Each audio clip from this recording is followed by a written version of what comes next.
nuk vendos ti për shembull nganjëherë ke pasuri, po jo mund të blesh me ta që don ti. Do të s'është ajo tëra që ti e ke, do të thotë. Ne dua të them që pasuria është sprovë dhe begati. Varësisht si e shfrytëzon njeriu. Dhe Allahu xhallahu ala ka thënë: "Walladhina katat idha anfaqu lam yusrifu wa lam yaqturu wa kana bayna dhalika qawama." Ata janë që shpenzojnë, fillimisht shpenzojnë, nuk janë dëshrënguar, ta japin. Nga se besimtari, pavarësisht sa ka pasuri, bujaria është pjesë e pandashme e tij.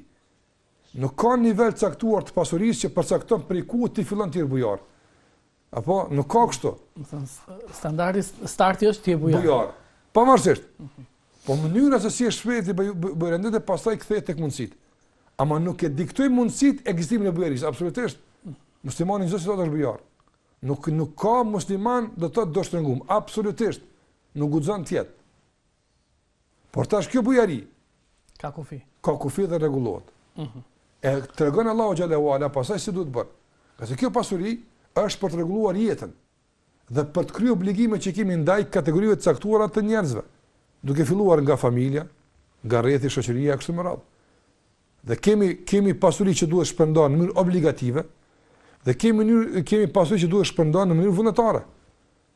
Dhe respektimi këtyre kategorive dhe respektimi këtyre fushave është çështja që e rregullon pikërisht kjo jetë.